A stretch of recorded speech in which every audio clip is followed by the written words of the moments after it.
kembali ditemukan peninggalan bersejarah puluhan artefak arca Ganesha, manusia kerdil, dan jejak kaki di sebuah batu. Sontak membuat semua terheran-heran dan berbondong-bondong melihat peninggalan bersejarah ini.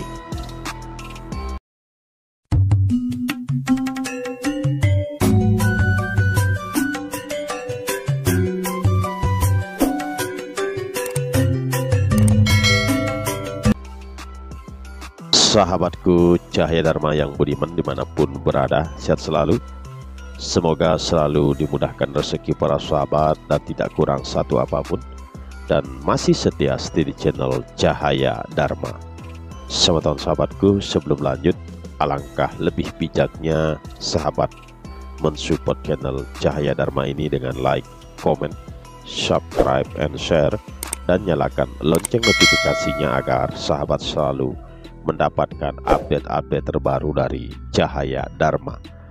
Semeton sahabatku Cahaya Dharma yang budiman dimanapun berada, sontak membuat geger dan gempar penduduk sekitar terkait penemuan puluhan artefak serta arca Dewa Ganesha dan manusia kerdil.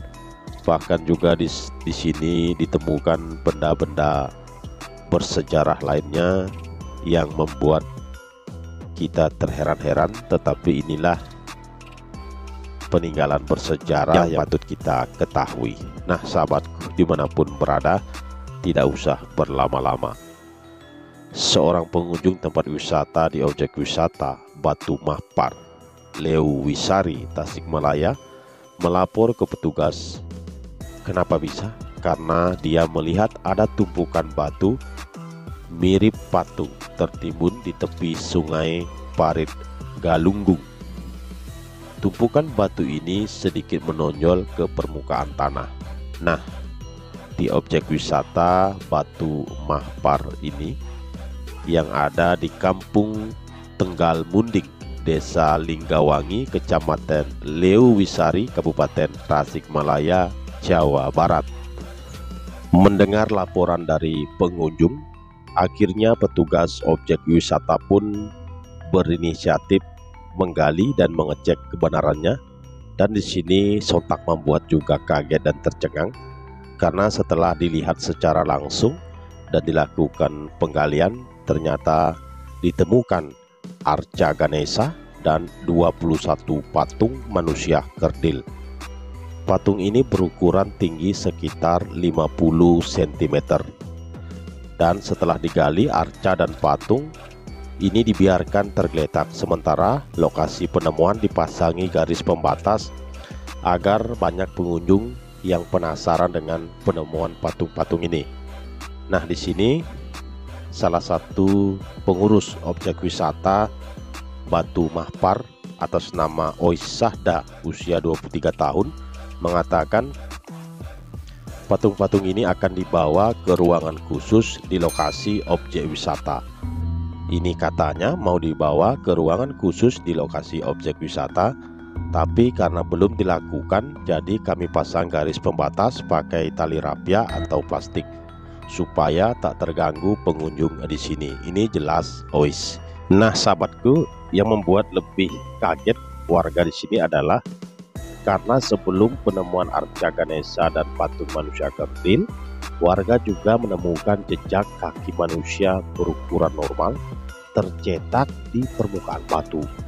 Batu ini kan sangat keras, tetapi jejak kaki ini bisa tercetak di permukaan batu.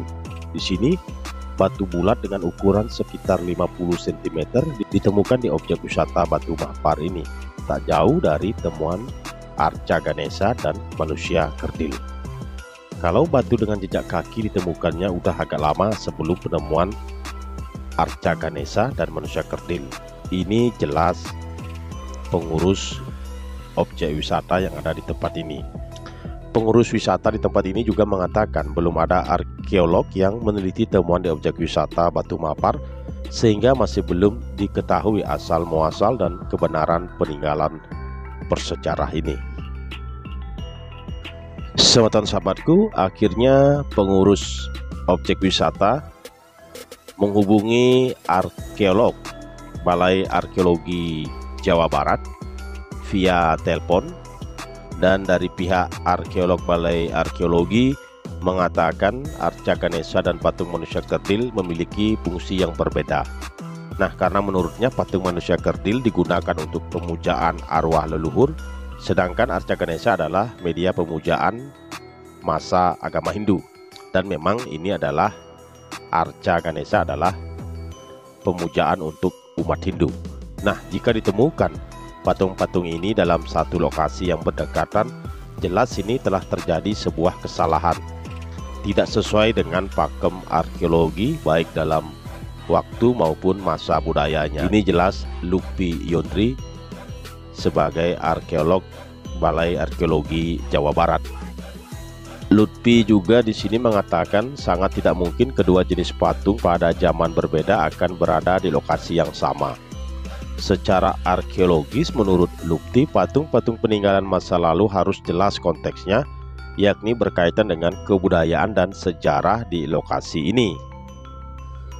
Dan dari kiriman foto yang dilihat oleh Lutfi, menduga patung ini terbuat dari batu cadas atau batu pasir yang sangat mudah untuk diubah bentuknya. Ini kata Lutfi, tetapi ini pembicaraan baru via telepon dan baru perkiraan saja. Maka harus dipastikan dari pihak terkait harus langsung datang ke tempat ini untuk mengecek agar peninggalan-peninggalan bersejarah ini nanti tidak disalahgunakan atau dirusak oleh oknum-oknum yang tidak bertanggung jawab. Nah, terkait hal ini pihak terkait juga sudah memastikan pihaknya akan datang ke lokasi karena ini cukup menarik.